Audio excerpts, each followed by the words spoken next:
Guys, welcome back to ജാനെക്സ്. ഞങ്ങളുടെ ഈ വർഷത്തെ ഇന്റർനാഷണൽ ട്രിപ്പിന്റെ യാത്രാവിശേഷങ്ങളും വിവരണങ്ങളുമാണ് ഇന്നത്തെ വീഡിയോയിലുള്ളത്. വിയറ്റ്നാമിലേക്കാണ് ഈ തവണത്തെ യാത്ര. കൊച്ചിൻ ഇന്റർനാഷണൽ എയർപോർട്ടിൽ നിന്നാണ് നമ്മൾ ഈ ജേർണി സ്റ്റാർട്ട് ചെയ്യുന്നത്. രാത്രി 11:50 നമ്മുടെ ഫ്ലൈറ്റിൻ്റെ റൈറ്റ് ടൈം. പക്ഷെ അത് ഡിലേ 2 മണിയൊക്കെ ആയിട്ടുണ്ട് സ്റ്റാർട്ട് ചെയ്യുമ്പോൾ.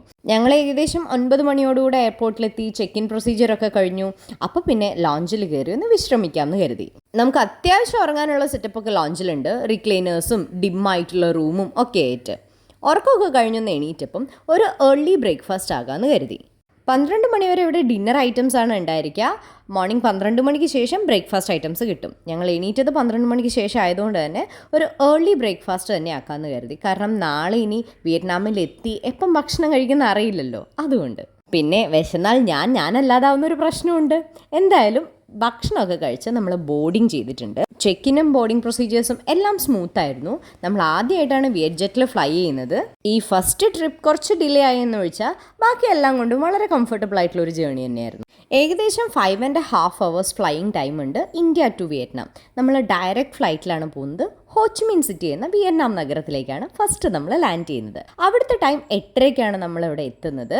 വിയറ്റ്നാമീസ് ടൈം ഇന്ത്യൻ ടൈമിലും 1.5 hour ahead ആണ്. ഈ കാണുന്നതാണ് നമ്മൾ വന്ന ഫ്ലൈറ്റ് ടു എയർപോർട്ട്. നമുക്ക് അവിടെ ഷട്ടിൽ സർവീസ് ആണ് ഉണ്ടായിരുന്നത്, എയർ ബ്രിഡ്ജ് അല്ല. ഹോച്ചിമിൻ സിറ്റി എയർപോർട്ടിൽ നിന്ന് നമുക്ക് എക്സ്പീരിയൻസ് ചെയ്യാൻ പറ്റിയിട്ടുള്ളതെല്ലാം ഷട്ടിൽ സർവീസ് ആണ്. എയർ ബ്രിഡ്ജ് ഒരിക്കൽ പോലും ഞങ്ങൾക്ക് കിട്ടിയിട്ടില്ല. ഹായ് ഗൈസ്, അപ്പം നമ്മൾ എത്തിയിട്ടുണ്ട്. ഇമിഗ്രേഷൻ കംപ്ലീറ്റ് ചെയ്തു. നമ്മുടെ ബാഗ് ലഗേജസ് കിട്ടിയിട്ടുണ്ട്. ഇനി വരും നമ്മുടെ പ്ലേ കാർഡും പിടിച്ച് നിൽക്കുന്ന സാധനം കയ്യിലുണ്ടോ ചേട്ടനെ കണ്ടുപിടിക്കാം. ഇതാണ് നമ്മുടെ ഇന്നത്തെ ഗൈഡ്. നമ്മളെ ഗൈഡിനെയൊക്കെ കിട്ടിയിട്ടുണ്ട്. നമ്മളെന്തായാലും വെയിറ്റ് ചെയ്യാണ് കാറിന് വേണ്ടിയിട്ട്. വെതറൊക്കെ അടിപൊളിയാണ് കേട്ടോ, നമ്മളെ നാട്ടിലെ പോലെ തന്നെയാണ്. നമുക്ക് വലിയ ബുദ്ധിമുട്ടൊന്നും തോന്നില്ല. ഇനി നല്ലൊരു ബ്രേക്ക്ഫാസ്റ്റ് കഴിക്കണം, ഹോട്ടലിലോട്ട് പോകണം, കറൻസി എക്സ്ചേഞ്ച് ചെയ്യണം. ഇത്രയാണ് ആദ്യത്തെ ടാസ്ക്. അപ്പം നമ്മൾ ടാക്സിയിൽ കയറിയിട്ടുണ്ട്. ലെഫ്റ്റ് ഹാൻഡ് ഡ്രൈവ് ആണ് ഇവിടെ, നമ്മളെ നാട്ടിലെ പോലെയല്ല, അതൊരു വ്യത്യാസമുണ്ട്. ഇനി നമ്മൾ എയർപോർട്ടിൽ നിന്ന് പുറത്തോട്ട് പോവുകയാണ്.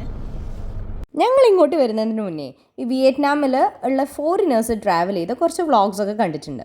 അപ്പോൾ അതിലവർ പറയുന്നുണ്ട് ഇവിടുത്തെ 2-wheeler റൈഡ് ഭയങ്കര ഡിഫിക്കൽട്ടാണെന്നൊക്കെ. അപ്പോൾ നമ്മൾ വിചാരിച്ചത് എന്താ, നമ്മളെ നാട്ടിൽ ഇതിലും വലുത് കണ്ടിട്ടില്ലേന്നാ. പക്ഷെ അങ്ങനെയല്ല ഗൈസ്. ഇവർ വളരെ ക്ലോസ് ആയിട്ട് ഹാൻഡിൽ ടു ഹാൻഡിൽ മുട്ടുന്ന രീതിയിലാണ് ഇവിടെ വണ്ടി ഓടിക്കുന്നത്. It's to dangerous. ഇവിടെ ബൈക്സിലും കൂടുതലായിട്ട് നമ്മൾ കണ്ടിട്ടുള്ളത് സ്കൂട്ടേഴ്സാണ്. അതുപോലെ ട്രിപ്പിൾ അടിക്കുന്നത് ലോക്കൽസിൻ്റെ ഇടയ്ക്ക് കോമൺ ആണെന്ന് തോന്നുന്നു. പക്ഷെ എല്ലാവരും കൃത്യമായിട്ട് ഹെൽമെറ്റ് ധരിക്കുന്നുണ്ട്. ഈ ചട്ടിത്തൊപ്പിയാണ് ഇവരുടെ മെയിൻ. ഒരു സൺഡേ മോർണിംഗ് ആണ് നമ്മളിവിടെ എത്തിയത്. അതുകൊണ്ട് തന്നെ ആകാം ഈ രാവിലെ തന്നെ പാർക്കിലൊക്കെ ഇങ്ങനെ ഗ്രൂപ്പായിട്ട് ഫ്രണ്ട്സായിട്ടും ഫാമിലിയൊക്കെ ആയി വന്ന് അവർ ഭക്ഷണം കഴിക്കുന്നുണ്ട്, ചാറ്റ് ചെയ്യുന്നുണ്ട്. വളരെ കൂളാണ്. ഒരുപാട് സോഷ്യൽ ലൈഫുള്ളൊരു സ്ഥലമാണ് വിയറ്റ്നാം എന്ന് തോന്നുന്നു. നമ്മൾ കറൻസി കൺവേർട്ട് ചെയ്തിട്ടുണ്ട്. നമ്മൾ കൺവേർട്ട് ചെയ്യാനായിട്ട് എയർപോർട്ടിൽ നിന്ന് ചെയ്യേണ്ട നമുക്ക് പുറത്തൊരു ബാങ്കിൽ, പ്രൈവറ്റ് ബാങ്കിലാണ് നമ്മുടെ ഗൈഡ് കൊണ്ടുവന്നിട്ടുള്ളത്. ഇവിടെ കുറച്ചുകൂടെ നല്ല റേറ്റ്സ് കിട്ടും.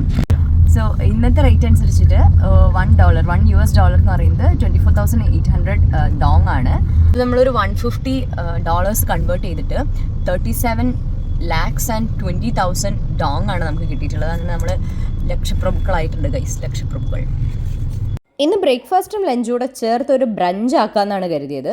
ഇന്ത്യൻ വേണമെന്ന് ചോദിച്ചപ്പം വിയറ്റ്നാമീസ് മാത്രം മതി എന്ന് നമ്മൾ പറഞ്ഞതുകൊണ്ട് നമ്മളെ ഒരുപാട് സ്ട്രീറ്റ് ഫുഡ്സ് കിട്ടുന്ന ഒരു ഫുഡ് കോർട്ടിലേക്കാണ് കൊണ്ടുവന്നിട്ടുള്ളത്. ഇവിടെ മൾട്ടിപ്പിൾ സ്റ്റോൾസിൽ ഡിഫറെൻറ്റ് ടൈപ്സ് ഓഫ് ഫുഡ് കിട്ടും. ഈ ഒരു ഫുഡ് സ്ട്രീറ്റൊക്കെ ഒത്തിരി ടൂറിസ്റ്റ് ഫ്രണ്ട്ലി ആണ്. കാരണം പേര് മാത്രം നോക്കി ഫുഡ് ഓർഡർ ചെയ്യാൻ മാത്രമുള്ള ഗ്രാഹ്യമൊന്നും നമുക്കില്ലാത്തതുകൊണ്ട് അവരിങ്ങനെ ഫുഡിൻ്റെ മോഡൽസ് ഒക്കെ ഡിസ്പ്ലേ ചെയ്തിട്ടുണ്ട്, അതിലെന്തൊക്കെ ഉണ്ടാകും എന്നുള്ളതും. പക്ഷേ ചോദിച്ച് മനസ്സിലാക്കാൻ കുറച്ച് പാടാണ്. ഇവർക്ക് ഇംഗ്ലീഷ് ഒരല്പം ബുദ്ധിമുട്ടാണ്.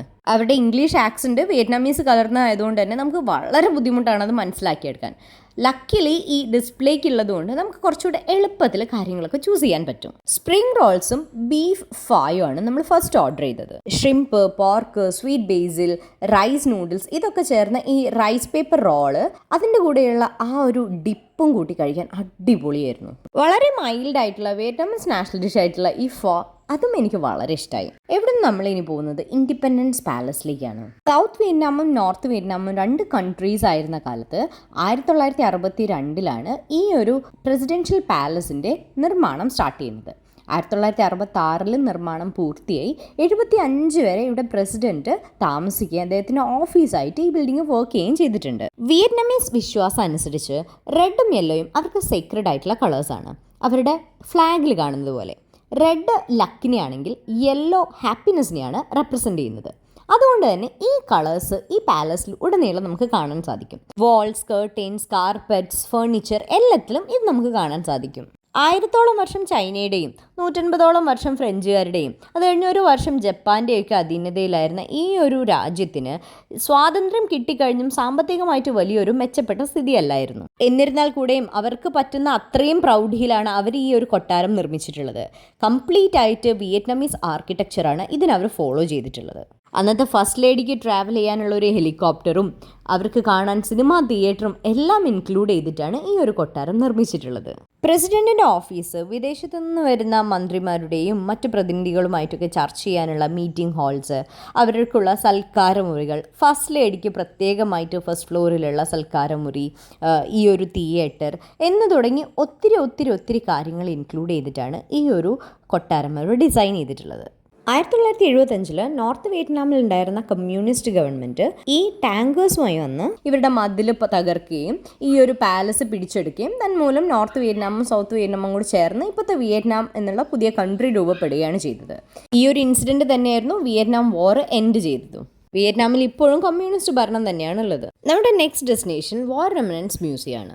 അമേരിക്കൻ വിയറ്റ്നാം വാറിൻ്റെ ബാക്കി പത്രങ്ങൾ ഷോക്കേസ് ചെയ്തിട്ടുള്ള ഒരു മ്യൂസിയമാണിത്.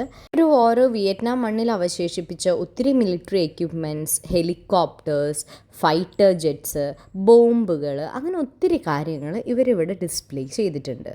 വിയറ്റ്നാം ചരിത്രത്തിൽ തന്നെ ഏറ്റവും ഇരുണ്ട ഒരു അധ്യായം തന്നെയാണ് ഈ വാർ, അതിലൊരു സംശയമില്ല. എന്നാൽ അതിൻ്റെ അവശേഷിപ്പുകൾ ഈ ലോകത്തിന് മുന്നിൽ കാണിക്കുന്നതുകൊണ്ട് അവർക്കൊരു നല്ല ഇൻകം ജനറേറ്റ് ചെയ്യുന്നുണ്ട് എന്നുള്ളതൊരു കാര്യം. പക്ഷെ അതിലും വലുതായിട്ട് യുദ്ധത്തിനെതിരെ ഒരു നല്ല അവബോധം ഈ ഒരു സ്ഥലം സന്ദർശിക്കുന്ന ഏത് മനുഷ്യനും ഉണ്ടാകും. ഈ ഒരു മ്യൂസിയത്തിൻ്റെ പുറത്ത് കംപ്ലീറ്റ്ലി അവർ ഡിസ്പ്ലേ ചെയ്തിട്ടുള്ളത് അമേരിക്കൻ വാർ എക്യുപ്മെൻറ്റ്സ് ആണ്. എന്നാൽ ഈ മ്യൂസിയത്തിൻ്റെ അകത്ത് ഒത്തിരി ഫോട്ടോ കളക്ഷനാണുള്ളത്. യുദ്ധത്തിൻ്റെ ഭീകരത ഒറ്റ നോട്ടത്തിൽ തന്നെ നമുക്ക് കാണുന്ന ഒത്തിരി പിക്ചേഴ്സ് അതിലുണ്ട്. ഈ വാറിൻ്റെ ഇരകളുടെ ഫോട്ടോസ് ഉണ്ട്, അതിൽ നിന്ന് സർവൈവ് ചെയ്തവരുടെ ഉണ്ട്. ഏജൻറ് ഓറഞ്ച് പോലുള്ള മാരക വിഷങ്ങളൊക്കെ തെളിച്ചതിൻ്റെ ബാക്കിയായി ആ ഒരു ഭൂമിയിൽ എന്താ സംഭവിച്ചത് എന്നുള്ളതിൻ്റെ തെളിവുകളുണ്ട്. വിയറ്റ്നാം വാർ എന്ന് കേൾക്കുമ്പോൾ ഏതൊരാളുടെയും മനസ്സിൽ ആദ്യം ഓർമ്മ വരുന്നൊരു ചിത്രമാണ് ഈ നാപ്പാം ഗേൾ. ആ ഒരു ഫോട്ടോയും ആ മ്യൂസിയത്തിൽ അവർ പ്രദർശിപ്പിച്ചിട്ടുണ്ട്. ഇതൊക്കെ കാണുമ്പോഴേ എന്തൊക്കെ തരണം ചെയ്താണ് ഒരു ജനത ഇന്ന് ജീവിക്കുന്നതെന്ന് ഓർക്കുമ്പോൾ ഒത്തിരി വിഷമം തോന്നും. എന്നാൽ ഇതിൽ നിന്നെല്ലാം അവർ സർവൈവ് ചെയ്തു. അമേരിക്ക എന്നുള്ളൊരു വലിയ ശക്തിയുടെ മുന്നിൽ വളരെ ചെറിയ രാജ്യമായിട്ടുള്ള വിയറ്റ്നാം ഒരു യുദ്ധം ജയിച്ചെടുത്തു. അവരുടെ ആ ഒരു അഭിമാനവും ഈ ഒരു ഗാലറിയിൽ നമുക്ക് കാണാനായിട്ട് സാധിക്കും. അമേരിക്കയ്ക്കെതിരായ ഈ യുദ്ധത്തിൽ വിയറ്റ്നാമിനെ പിന്തുണച്ചത് സോവിയറ്റ് യൂണിയനും ചൈന പോലുള്ള രാജ്യങ്ങളാണ്. അന്ന് അവർ നൽകിയിട്ടുള്ള കുറച്ച് ഔട്ട്ഡേറ്റഡ് ആയതാണെങ്കിൽ കൂടെയുള്ള ആയുധങ്ങൾ ഉപയോഗിച്ചാണ് വിയറ്റ്നാം ചെറുത്തു നിന്നത്. അതുകൊണ്ട് തന്നെ ഈ ആയുധങ്ങളും നമുക്കിവിടെ ഡിസ്പ്ലേയിൽ കാണാവുന്നതാണ്. മൾട്ടിപ്പിൾ ഫ്ലോറിലായിട്ട് ഒരുപാട് വാർ റിലേറ്റഡ് ആയിട്ടുള്ള കോണ്ടൻറ്റ്സ് ഡിസ്പ്ലേ ചെയ്യുന്നതാണ് ഈ ഒരു വാർ മ്യൂസിയം.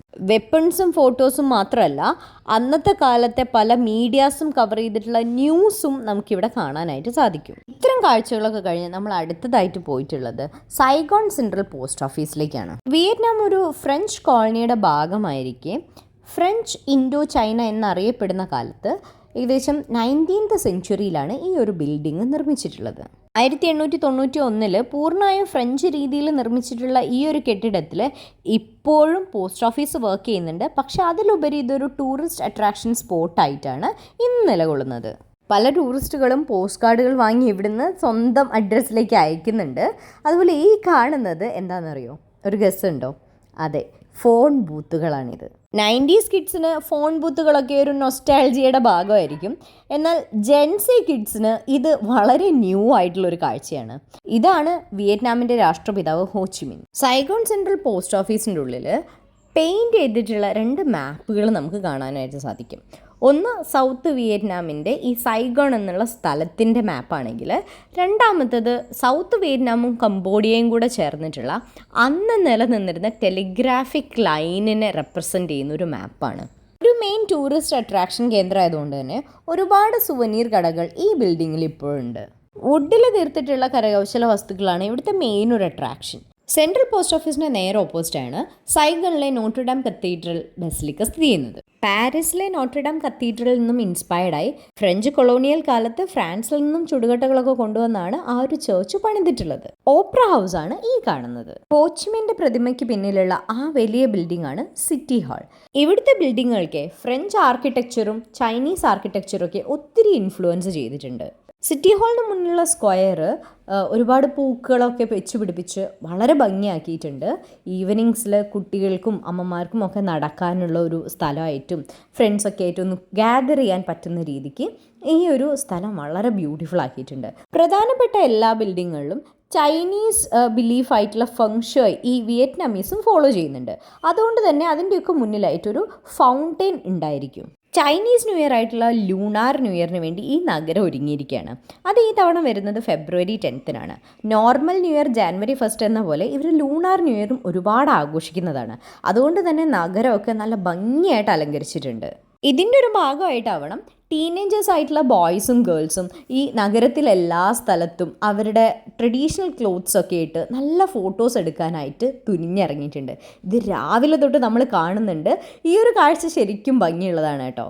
ഈവനിങ്ങിൽ നമ്മുടെ ഹോട്ടലിലൊക്കെ നമ്മൾ ചെക്ക് ഇൻ ചെയ്ത് ഒരു കുഞ്ഞുറക്കമൊക്കെ കഴിഞ്ഞ് തൊട്ടടുത്തുള്ള ബെൻതൻ മാർക്കറ്റാണ് വിസിറ്റ് ചെയ്യാൻ വന്നിട്ടുള്ളത്. ഒരു വലിയ റൂഫിൻ്റെ അണ്ടറിൽ ഒത്തിരി വെൻഡേഴ്സ് വന്ന് ഒന്നിച്ച് വിൽക്കുന്ന ഒരു സ്ഥലമാണ് ഈ മാർക്കറ്റ്.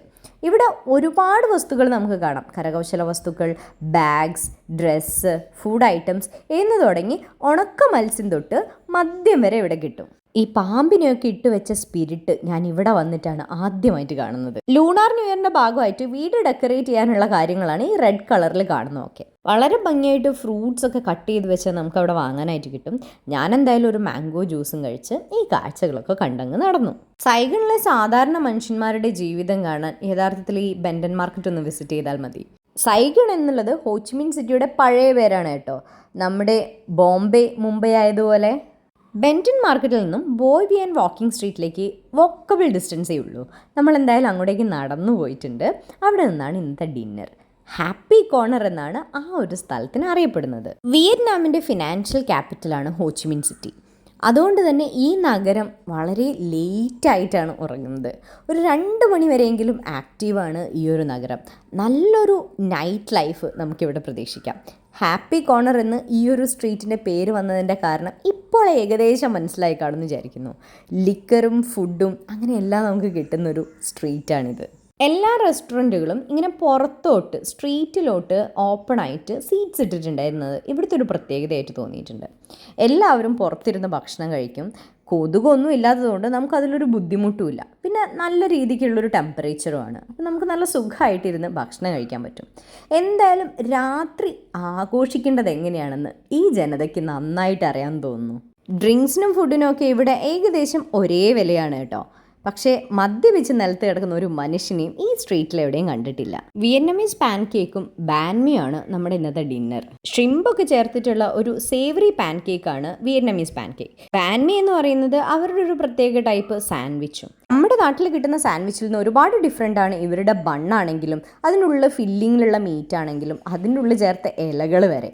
ഇതിൻ്റെ കൂടെ ഒരു മാച്ച ഷേക്കും കൂടെ കുടിച്ച് ഇന്നത്തെ ഡിന്നർ അവസാനിപ്പിച്ചു. രാത്രി കുടിക്കാനായി വെള്ളം വാങ്ങാനാണ് നമ്മൾ ഈ കൺവീനിയൻസ് സ്റ്റോറിൽ കയറുന്നത്. ഇവിടെ കയറി നോക്കിയപ്പോഴേ നമ്മുടെ നാട്ടിൽ നിന്ന് വ്യത്യാസമായിട്ട് ഇവിടെ കൺവീനിയൻസ് സ്റ്റോറിൽ തന്നെ ലിക്കേഴ്സ് ഒക്കെ കിട്ടും.